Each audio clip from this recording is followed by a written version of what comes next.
Education से जुड़ी latest update निरंतर पाने के लिए आज ही सब्सक्राइब करें एजुकेशन फंडा लाइव यूट्यूब चैनल।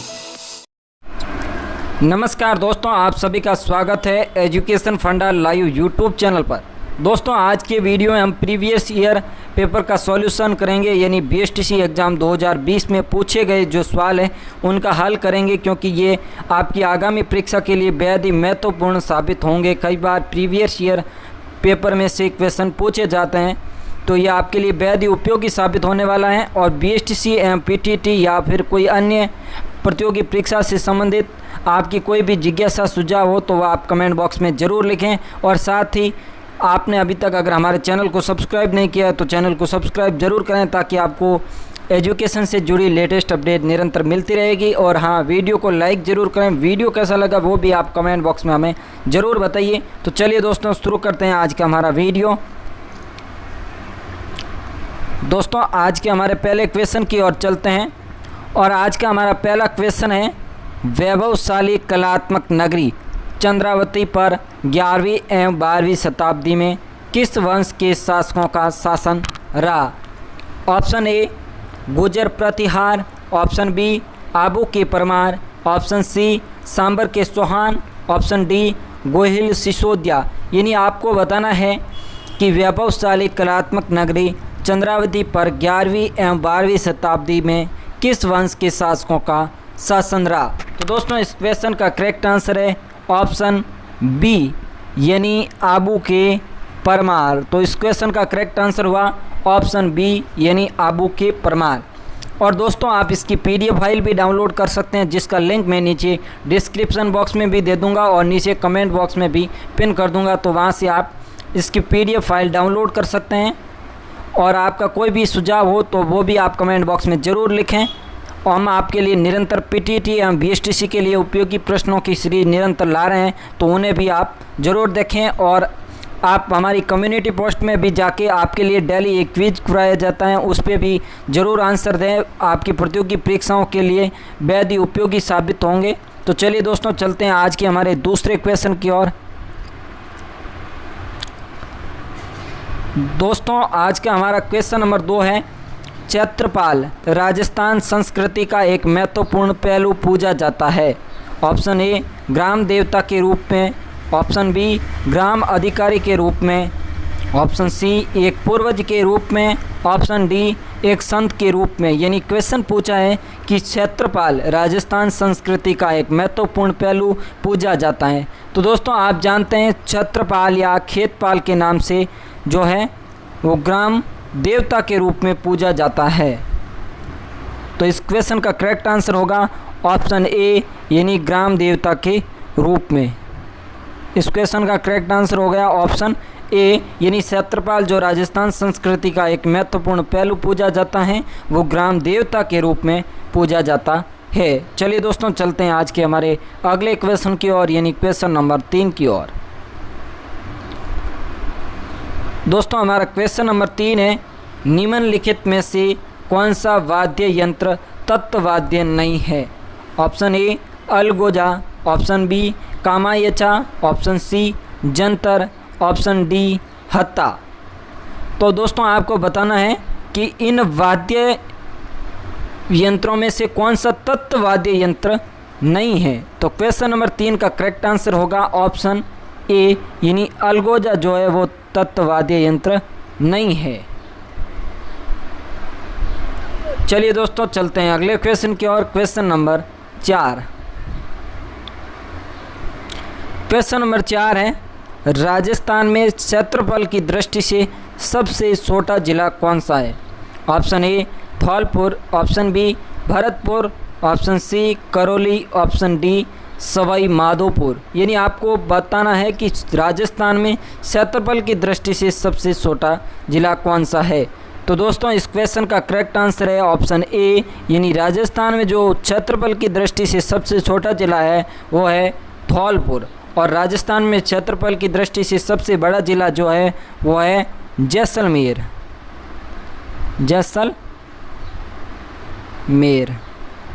तो इस क्वेश्चन का करेक्ट आंसर हो गया ऑप्शन ए, यानी धौलपुर जो है वो क्षेत्रफल की दृष्टि से सबसे छोटा जिला है।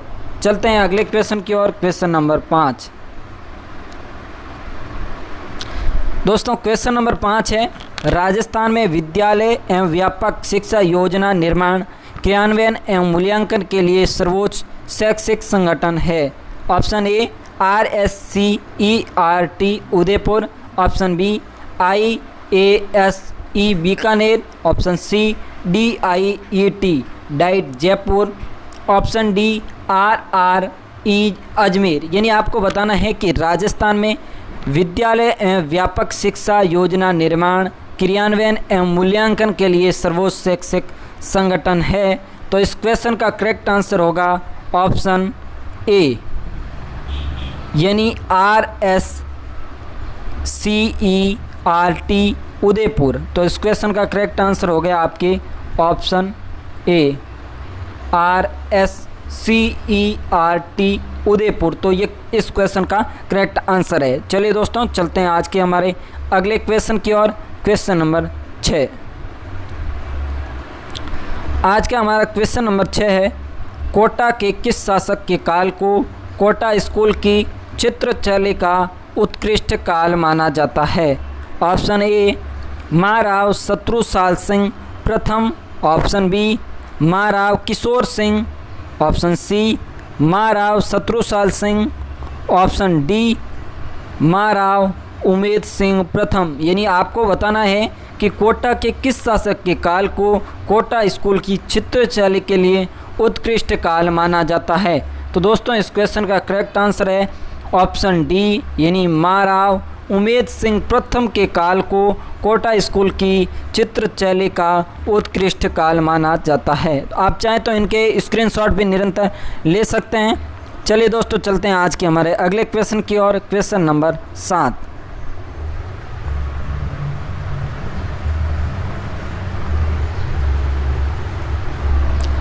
दोस्तों हमारा क्वेश्चन नंबर 7 है, जयपुर के महाराजा सवाई जय सिंह ने किन स्थानों पर वेधशालाओं का निर्माण कराया था। अब सही समूह का चयन करें। यानी जयपुर के महाराजा सवाई जय सिंह ने किन स्थानों पर वेधशालाओं का निर्माण कराया, आपको उसके सही समूह का चयन करना है। ऑप्शन ए में है जयपुर, वाराणसी, उज्जैन, इलाहाबाद, पटना। ऑप्शन बी में है जयपुर, वाराणसी, उज्जैन, मथुरा, दिल्ली। ऑप्शन सी में है आमेर, बूंदी, दिल्ली, इलाहाबाद, अहमदाबाद। ऑप्शन डी में है जयपुर, उज्जैन, मथुरा, झांसी, पटना। तो आपको बताना है कि जयपुर के महाराजा सवाई जय सिंह ने किन स्थानों पर वेधशालाओं का निर्माण कराया था। तो क्वेश्चन नंबर 7 का जो करेक्ट आंसर है वो है ऑप्शन बी, यानी जयपुर, वाराणसी, उज्जैन, मथुरा और दिल्ली में वेधशालाओं का निर्माण जयपुर के महाराजा सवाई जय सिंह ने करवाया था। तो इस क्वेश्चन का करेक्ट आंसर है ऑप्शन बी। चलिए दोस्तों चलते हैं अगले क्वेश्चन की ओर। Question number 8। दोस्तों हमारा क्वेश्चन नंबर 8 है, भारतीय संसद में राजस्थान से कितने सदस्य चुने जाते हैं। Option A 20, option B 25, option C 40, option D 35। तो दोस्तों इस क्वेश्चन का करेक्ट आंसर है ऑप्शन डी, यानी 35। कैसे? तो 10 सदस्य जो हैं वो राज्यसभा में चुने जाते हैं और 25 सदस्य जो हैं वो लोकसभा में चुने जाते हैं। इस प्रकार से राजस्थान से कुल 35 सदस्य जो हैं वो चुने जाते हैं, यानी 10 राज्यसभा में और 25 लोकसभा में, यानी हो गए 35 सदस्य। तो इस क्वेश्चन का करेक्ट आंसर हो गया ऑप्शन डी, यानी 35। भारतीय संसद में राजस्थान से 35 सदस्य चुने जाते हैं। चलिए दोस्तों चलते हैं अगले क्वेश्चन की ओर। Question number 9। दोस्तों क्वेश्चन नंबर 9 है, राजस्थान में 1857 की क्रांति का केंद्र कहाँ था। Option A Jaipur, option B Jaisalmer, option C Sriganganagar, option D Nasirabad. तो दोस्तों क्वेश्चन सिंपल है कि राजस्थान में 1857 की क्रांति का केंद्र कहाँ था। तो आप सब जानते हैं कि राजस्थान में 1857 की क्रांति का जो केंद्र था वो था नसीराबाद, यानी इस क्वेश्चन का करेक्ट आंसर है ऑप्शन डी नसीराबाद। तो दोस्तों चलते हैं अगले क्वेश्चन की ओर। Question number 10। दोस्तों हमारा क्वेश्चन नंबर 10 है, बंगाल की खाड़ी में गिरने वाली राजस्थान की नदियों का सही युग्म निम्न में से कौन सा है? ऑप्शन ए काली सिंध एवं जवाई, ऑप्शन बी माई एवं पार्वती, ऑप्शन सी लूनी एवं चंबल, ऑप्शन डी काली सिंध और गंभीरी। यानी आपको बताना है बंगाल की खाड़ी में गिरने वाली राजस्थान की नदियों का सही युग्म कौन सा है। तो क्वेश्चन नंबर 10 का करेक्ट आंसर है ऑप्शन डी यानी काली सिंध और गंभीरी जो इसका सही युग्म है। तो इस क्वेश्चन का करेक्ट आंसर है ऑप्शन डी काली सिंध और गंभीरी। अब चलते हैं अगले क्वेश्चन की ओर, क्वेश्चन नंबर 11 की ओर।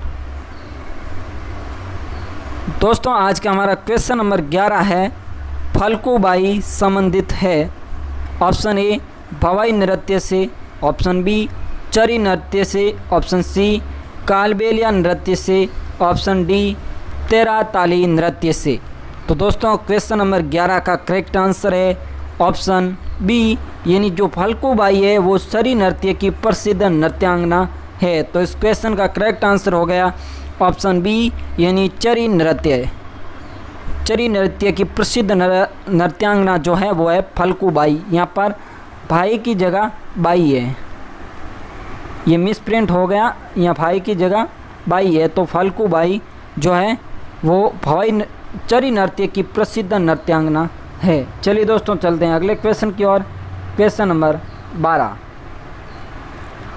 दोस्तों क्वेश्चन नंबर 12 है, कीर्ति स्तंभ एवं विजय स्तंभ कहाँ है? Option A Chittorgarh, option B Rajgarh, option C Jodhpur, option D Barmer. यानी दोस्तों सिंपल क्वेश्चन है कि कीर्ति स्तंभ एवं विजय स्तंभ कहाँ है? तो आप सब जानते हैं इसका करेक्ट आंसर है ऑप्शन ए यानी जो कीर्ति स्तंभ एवं विजय स्तंभ है वो है चित्तौड़गढ़ में।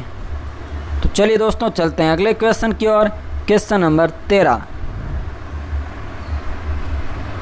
दोस्तों हमारा क्वेश्चन नंबर 13 है, शहीद भील बालिका कालीबाई निम्न में से किस स्थान से संबंध थी?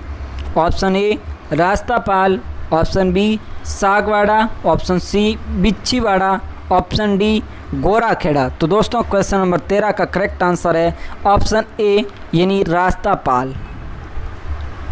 शहीद भील बालिका कालीबाई का संबंध जो थे वो रास्तापाल से है। तो चलिए दोस्तों चलते हैं अगले क्वेश्चन की ओर। Question number 14। क्वेश्चन नंबर 14 है, राजस्थान में वर्ष 2011 की जनगणना के अनुसार 1000 पुरुषों के मुकाबले में स्त्रियों की संख्या का लिंगानुपात कितना है? Option A 921, option B 928, option C 955, option D 917। यानी राजस्थान में वर्ष 2011 की जनगणना के अनुसार 1000 पुरुषों के मुकाबले में स्त्रियों की संख्या का लिंगानुपात कितना है? तो दोस्तों क्वेश्चन नंबर 14 का करेक्ट आंसर है ऑप्शन बी यानी 928 जो इसका करेक्ट आंसर है 928। ऑप्शन बी 1000 पुरुषों के मुकाबले 928 स्त्रियां। चलिए दोस्तों चलते हैं अगले क्वेश्चन की ओर।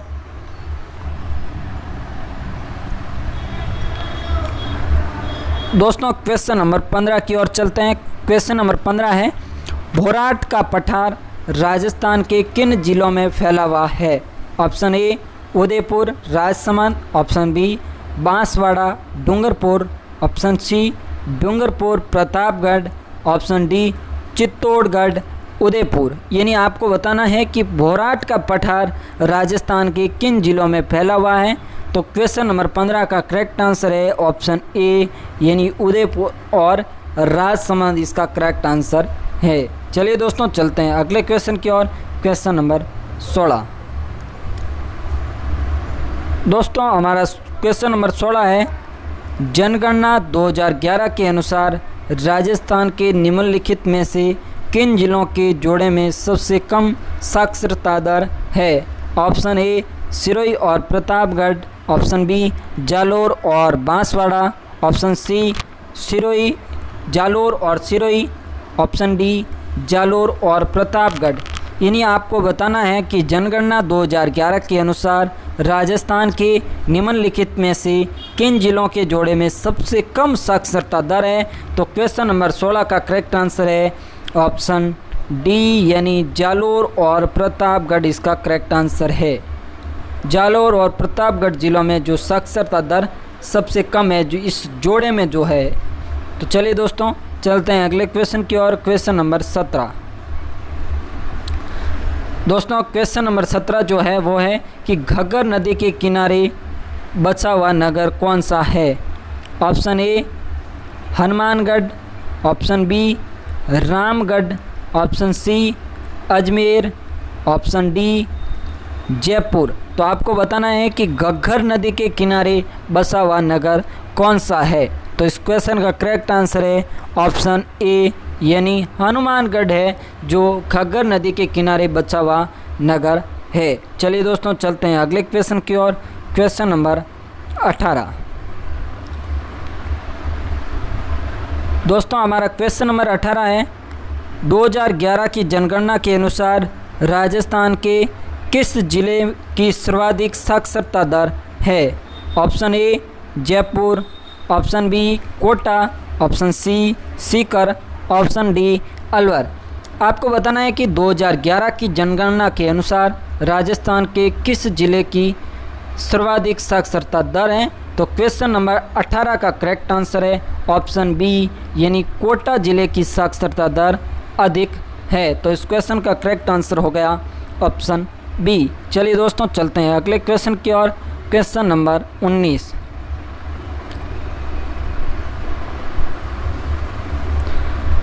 दोस्तों, क्वेश्चन नंबर 19 है मांगणियार एवं लंगा लोक कलाकारों को प्रख्यात करने का श्रेय किसे दिया जाता है। Option A Komal Kothari, option B Devilal Samar, option C colonel James Tod, option D Kripal Singh Shekhawat. यानी आपको बताना है कि मांगणियार एवं लंगा लोक कलाकारों को प्रख्यात करने का श्रेय किसे दिया जाता है। तो दोस्तों क्वेश्चन नंबर 19 का जो करेक्ट आंसर है वो है ऑप्शन ए यानी कोमल कोठारी को मांगणियार एवं लंगा लोक कलाकारों को प्रख्यात करने का श्रेय दिया जाता है। चलिए दोस्तों चलते हैं अगले क्वेश्चन की ओर। क्वेश्चन नंबर 20 दोस्तों, हमारा क्वेश्चन नंबर 20 है किस लोक देवता की पत्नी उनकी मृत्यु के बाद सती हो गई। Option A Mallinath, option B Harbuji, option C Tejaji, option D Devji. यानी आपको बताना है कि किस लोक देवता की पत्नी उनकी मृत्यु के बाद सती हो गई। तो दोस्तों इस क्वेश्चन का करेक्ट आंसर है ऑप्शन सी यानी तेजाजी की पत्नी पेमल जो थी वो उनकी मृत्यु के बाद सती हो गई। चलिए दोस्तों आगे चलते हैं क्वेश्चन नंबर 21 की ओर।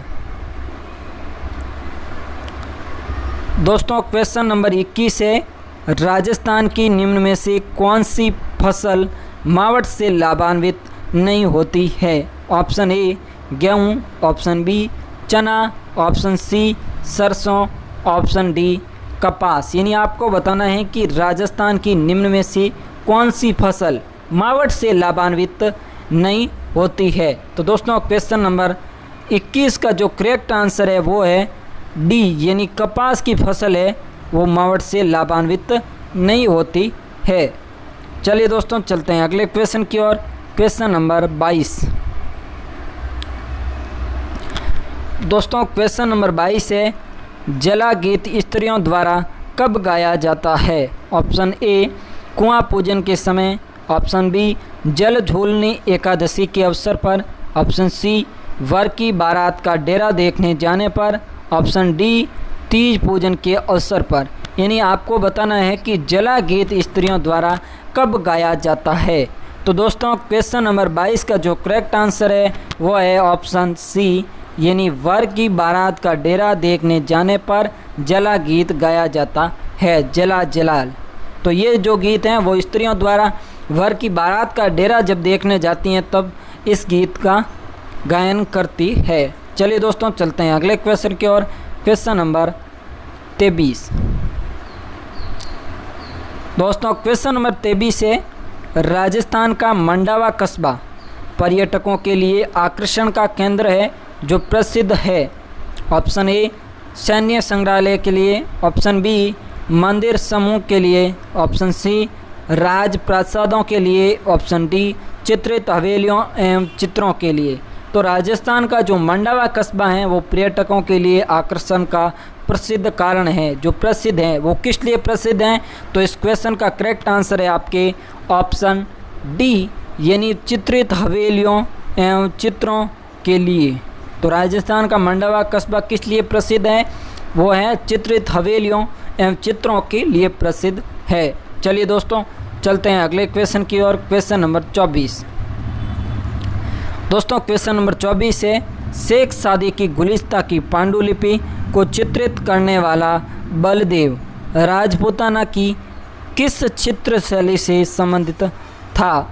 Option A Bundi, option B Alwar, option C Devgarh, option D Kishangarh. तो जो शेख सादी की गुलिस्ता की पांडुलिपि को चित्रित करने वाला बलदेव था वो राजस्थान की किस चित्र शैली से संबंधित था?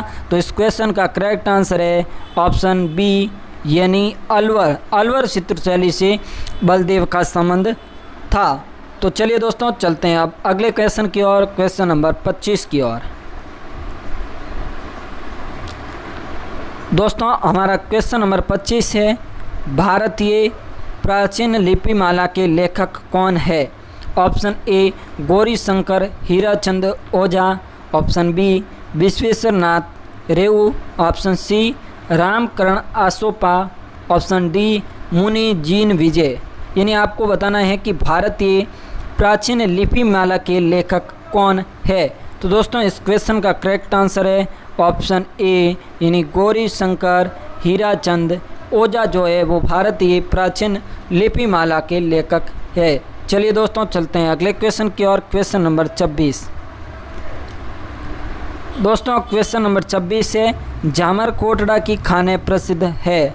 ऑप्शन ए सीसा जस्ता के लिए, ऑप्शन बी रॉक फॉस्फेट के लिए, ऑप्शन सी कैल्साइट के लिए, ऑप्शन डी यूरेनियम के लिए। तो दोस्तों जो झामर कोटड़ा की खाने प्रसिद्ध है वो है रॉक फॉस्फेट के लिए, यानी इस क्वेश्चन का करेक्ट आंसर हो गया ऑप्शन बी, रॉक फॉस्फेट के लिए। चलिए दोस्तों चलते हैं अगले क्वेश्चन की ओर। Question number 27। दोस्तों हमारा क्वेश्चन नंबर 27 है, रणखार के लेखक है। Option A Nand Bhardwaj, option B Malchand Tiwari, option C Jitendra Kumar Soni, option D Madhu Acharya Ashawadi. तो दोस्तों रणखार के लेखक जो हैं वो है जितेंद्र कुमार सोनी, यानी इस क्वेश्चन का करेक्ट आंसर हो गया ऑप्शन सी, जितेंद्र कुमार सोनी। चलिए दोस्तों चलते हैं अगले क्वेश्चन की ओर। Question number 28। दोस्तों क्वेश्चन नंबर 28 है, राजपूताना की अंतिम रियासत कौन सी थी जिसने ब्रिटिश ईस्ट इंडिया कंपनी की अधीनता को स्वीकार किया? Option A Kota, option B Udaipur, option C Sirohi, option D Jodhpur. तो आपको बताना है कि राजपूताना की अंतिम रियासत कौन सी थी जिसने ब्रिटिश ईस्ट इंडिया कंपनी की अधीनता को स्वीकार किया। तो दोस्तों इस क्वेश्चन का करेक्ट आंसर जो है 28 नंबर क्वेश्चन का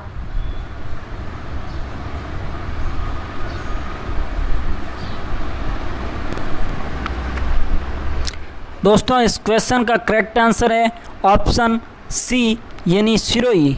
सिरोही रियासत जो थी वो राजपूताना की अंतिम रियासत थी जिसने ब्रिटिश ईस्ट इंडिया कंपनी की अधीनता को स्वीकार किया। चलिए दोस्तों चलते हैं अगले क्वेश्चन की ओर। Question number 29। क्वेश्चन नंबर 29 है, निम्न में से कौन सी लोक चित्रकला का उदाहरण नहीं है? ऑप्शन ए फड़, option B Bani Thani, option C पथवारी, ऑप्शन डी सांजी, यानी आपको बताना है कि निम्न में से कौन सी लोक चित्रकला का उदाहरण नहीं है। दोस्तों क्वेश्चन नंबर 29 का करेक्ट आंसर है ऑप्शन सी, यानी पथवारी जो है वो लोक चित्रकला का उदाहरण नहीं है। बणी ठणी भी है, फड़ भी है और सांझी भी है, लेकिन पथवारी जो है वो लोक चित्रकला का उदाहरण नहीं है। चलिए दोस्तों चलते हैं अगले क्वेश्चन की ओर। Question number 30। दोस्तों क्वेश्चन नंबर 30 है जो कि कई बार प्रतियोगी परीक्षाओं में पूछा जा चुका है और बार बार रिपीट होने वाला मोस्ट इम्पोर्टेंट क्वेश्चन है। क्वेश्चन है कि कालीबंगा का प्रथम उत्खननकर्ता कौन था। Option A SR Rao, option B A Ghosh, option C BK Thapar, option D RC Agarwal. तो दोस्तों क्वेश्चन नंबर 30 का करेक्ट आंसर है ऑप्शन बी, यानी ए घोष, यानी अमलानंद घोष जो है वो कालीबंगा का प्रथम उत्खननकर्ता है। चलिए दोस्तों चलते हैं अगले क्वेश्चन की ओर। क्वेश्चन नंबर 31 की ओर। दोस्तों क्वेश्चन नंबर 31 है दर्रा वन्य जीव अभयारण्य कहाँ स्थित है। Option A Ajmer, option B Kota, option C Dholpur, option D Jodhpur. तो दोस्तों आपको बताना है कि दर्रा वन्य जीव अभयारण्य कहाँ स्थित है।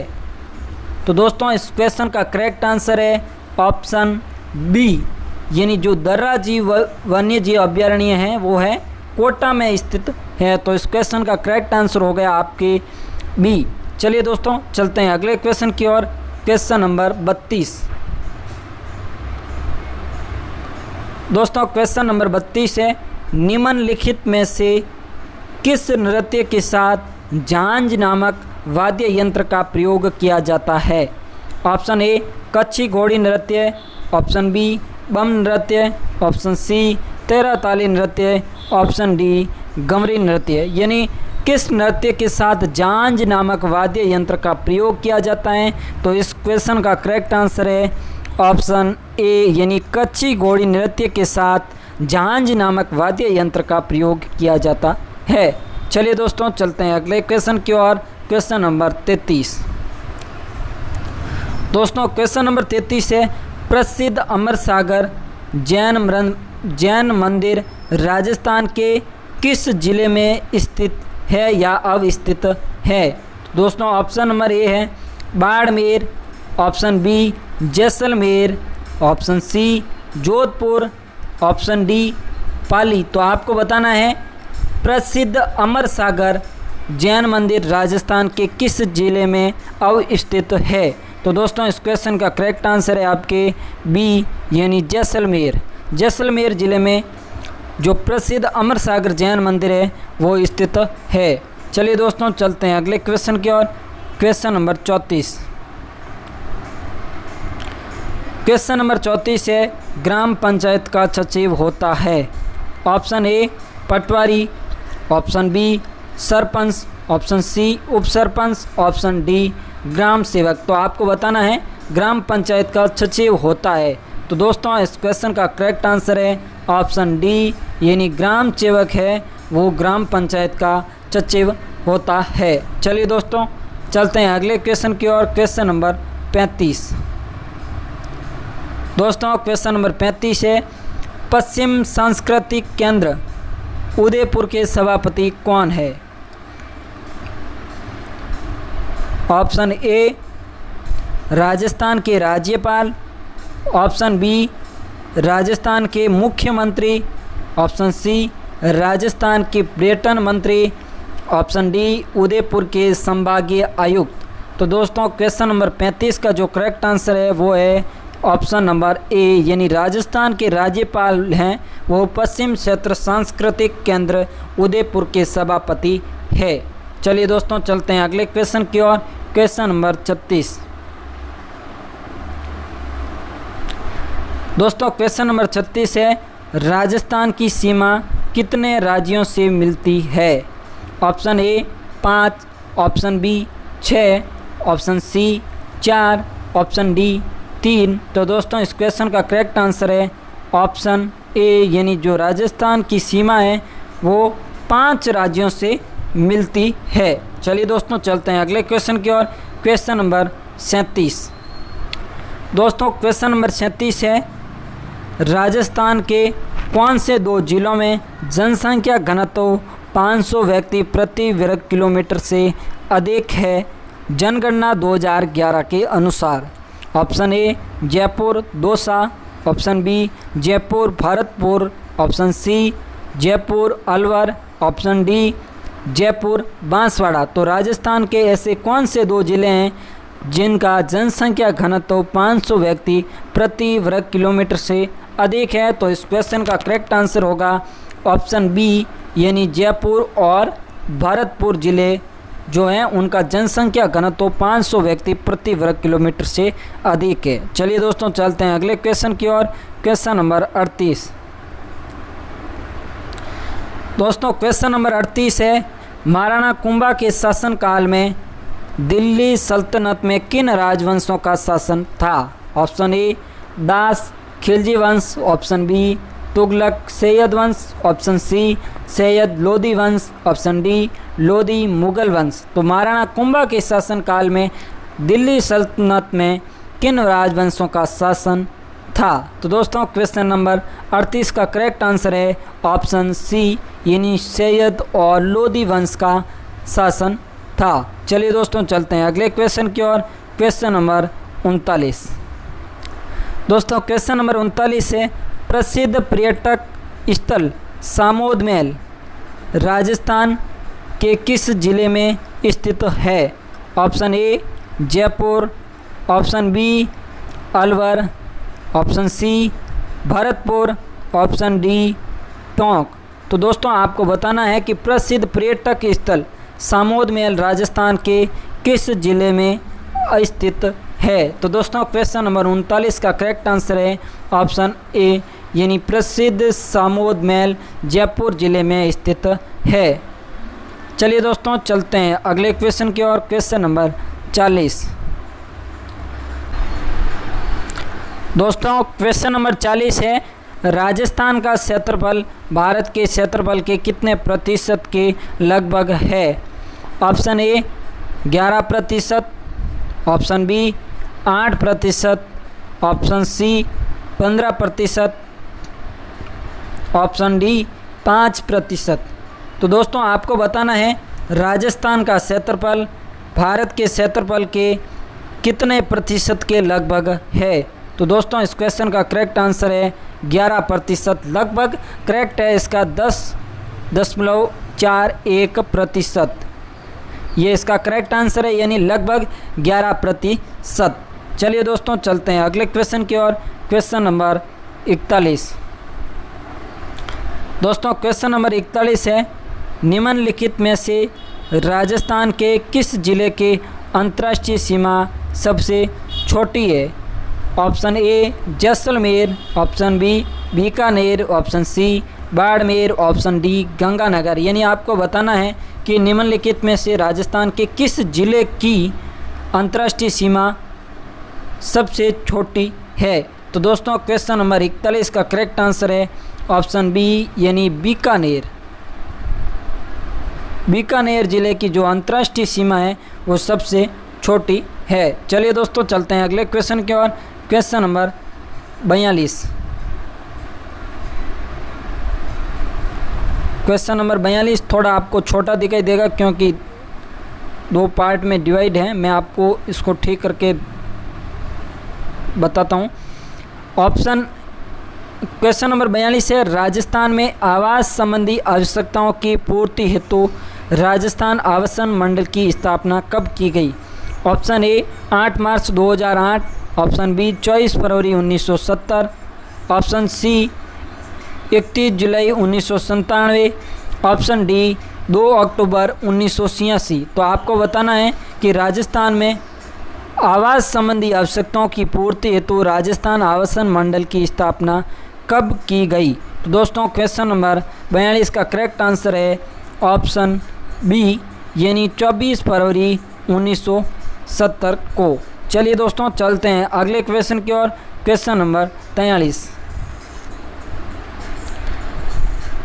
क्वेश्चन नंबर 43 है, इसको ठीक ढंग से देखिएगा कि सूची प्रथम को सूची द्वितीय से सुमेलित कीजिए और सूचियों के नीचे दिए गए कोटों से सही उत्तर का चयन कीजिए। यहाँ पर सूची 1 में जो है लेखक के नाम है और सूची 2 में ग्रंथ के। सूची 1 में जो है प्रथम स्थान पर है करणीदान, द्वितीय स्थान पर है दौलत विजय और तृतीय पे है पद्मनाभ और चतुर्थ पे है जगजीवन भट्ट। सामने सूची द्वितीय में जो ऑप्शन ए में है वो है अजितोदय, ऑप्शन बी में है कानड़देव प्रबंध, ऑप्शन सी में है खुमान रासो और ऑप्शन डी में है सूरज प्रकाश। तो आपको बताना है कि इस कोट में से सही कौन सा है। तो दोस्तों क्वेश्चन नंबर 43 का जो करेक्ट आंसर है वो है ऑप्शन ए, यानी इसका करेक्ट आंसर है DCBA, ये करेक्ट आंसर है। तो अभी हम इसको मिलान करते हैं DCBA का।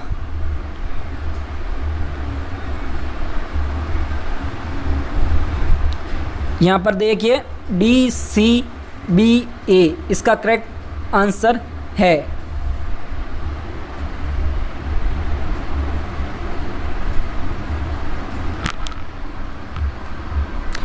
तो दोस्तों आपको 1 मिनट में आपको सही तरीके से बता दूं, यहाँ पर जो दौलत विजय हैं वो लिखी गई हैं सूरज प्रकाश, और जो 1 मिनट ये मैं आपको सही बताता हूँ वापस। यहाँ पर जो करणीदान है वो सूरज प्रकाश, यानी करणीदान ग्रंथ सूरज प्रकाश के लेखक है करणीदान, और जो दौलत विजय ने लिखा है वो है खुमान रासो, और जो पद्मनाभ ने लिखा है वो है कानड़देव प्रबंध, और जो जगजीवन भट्ट ने लिखा है वो है अजितोदय।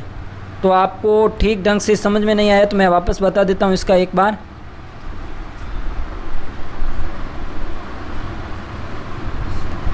क्योंकि ये क्वेश्चन थोड़ा बड़ा है तो स्क्रीन पर सही तरीके से नहीं आ रहा है।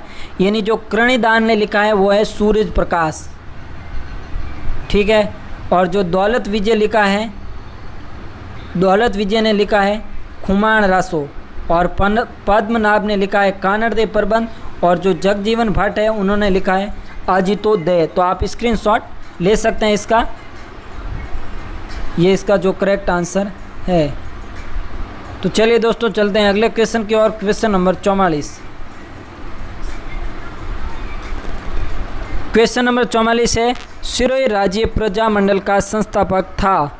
Option A Kanhaiya Lal Mittal, option B Bhupendra Nath Trivedi, option C Gokul Bhai Bhatt, option D मीठा लाल व्यास। तो दोस्तों क्वेश्चन नंबर 44 का जो करेक्ट आंसर है वो है ऑप्शन सी, यानी सिरोही राज्य का प्रजामंडल का जो संस्थापक था वो था गोकुल भाई भट्ट थे।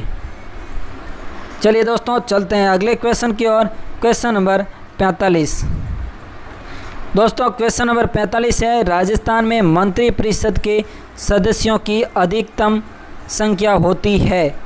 Option A 25, option B 30, option C 35, option D 40। तो आप तो बताना है कि राजस्थान में मंत्री परिषद के सदस्यों की अधिकतम संख्या कितनी होती है। तो दोस्तों इस क्वेश्चन का करेक्ट आंसर जो है वो है ऑप्शन बी, यानी कि 30 मंत्री अधिकतम बनाए जा सकते हैं।